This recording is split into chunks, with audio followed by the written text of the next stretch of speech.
ఏపీలో కూటమి ప్రభుత్వం ఎన్నికల సమయంలో ఇచ్చిన హామీలపై స్పెషల్ ఫోకస్ పెట్టింది.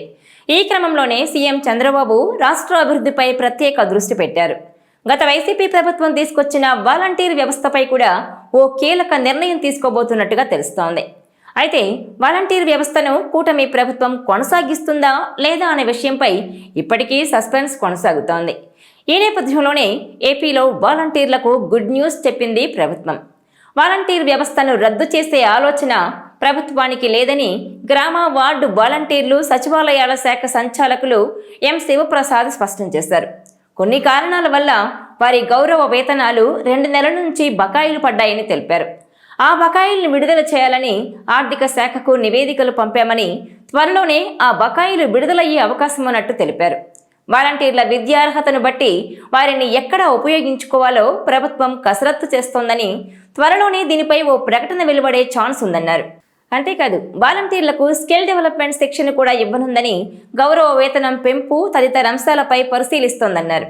వాలంటీర్ల వ్యవస్థ కొనసాగింపు ఇతర అంశాలపై అనవసర అపోహలు వద్దన్నారు శివప్రసాద్. సచివాలయ వ్యవస్థ ఉంటుందని వాలంటీర్లను తొలగించబోమన్నారు. ప్రజా ప్రయోజనాల కోసం వాలంటీర్ల వ్యవస్థ ఏర్పాటు చేశారని, వారి ఉద్యోగ భద్రతకు ఎలాంటి ఇబ్బంది లేదన్నారు ఆయన. విధి నిర్వహణలో భాగంగా సచివాలయ సిబ్బందికి పాఠశాల మానిటరింగ్ బాధ్యతలు అప్పగించామన్నారు శివప్రసాద్. ఈ విషయంలో ఎటువంటి అపోహలు అవసరం లేదని, స్కూళ్ల పరిసరాలు మానిటరింగ్ చేసే విధుల్లో భాగంగానే మరుగుదొడ్ల ఫోటోలు తీసి యాప్లో అప్లోడ్ చేయాల్సి ఉంటుందన్నారు. ఈ ప్రక్రియను తప్పుపట్టడం సరికాదన్నారు. ప్రభుత్వ పాఠశాలలో ఆరోగ్యకరమైన వాతావరణం తీసుకొచ్చే లక్ష్యంతోనే ప్రభుత్వం ఈ చర్యలు చేపట్టిందన్నారు.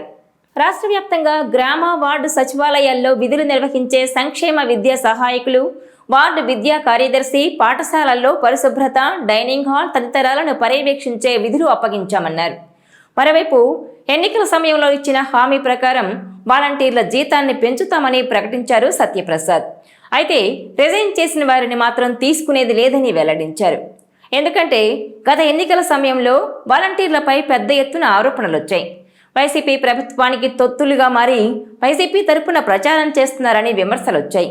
ఆ నేపథ్యంలోనే ఈసీ వాలంటీర్లను దూరం పెట్టింది. ఇక అదే సమయంలో 1,00,000 మందికి పైగా వాలంటీర్లు రాజీనామా చేశారు. వారిని మాత్రం మళ్లీ విధుల్లోకి తీసుకునేది లేదని ప్రకటించారు సత్యప్రసాద్. ఇక 1వ తేదీనే వాలంటీర్లు చిక్కటి చిరునవ్వుతో ఇంటింటికి వచ్చి ఆప్యాయంగా పలకరించి పెన్షన్లు పంపిణీ చేసేవారని, గత ప్రభుత్వం గొప్పగా చెప్పుకునేదని, కానీ ఇప్పుడు వాలంటీర్లు లేకపోయినా సరే సచివాలయ సిబ్బందితోనే టంచన్గా పింఛన్లు పంపిణీ చేస్తున్నామని చెబుతోంది చంద్రబాబు ప్రభుత్వం. అయినా సరే వాలంటీర్ల వ్యవస్థను రద్దు చేయమని, వారిని ఎక్కడ ఉపయోగించుకోవాలో ప్రణాళికలు రచిస్తున్నామని, త్వరలోనే విధి విధానాలు వెల్లడిస్తామని చెబుతోంది. వాలంటీర్లకు ఇచ్చే వేతనం కూడా 10,000కు పెంచే అంశాన్ని కూడా పరిశీలిస్తున్నట్టు తెలిపింది. ఈ వీడియో మీకు నచ్చినట్లయితే please share, like and subscribe R24 Telugu.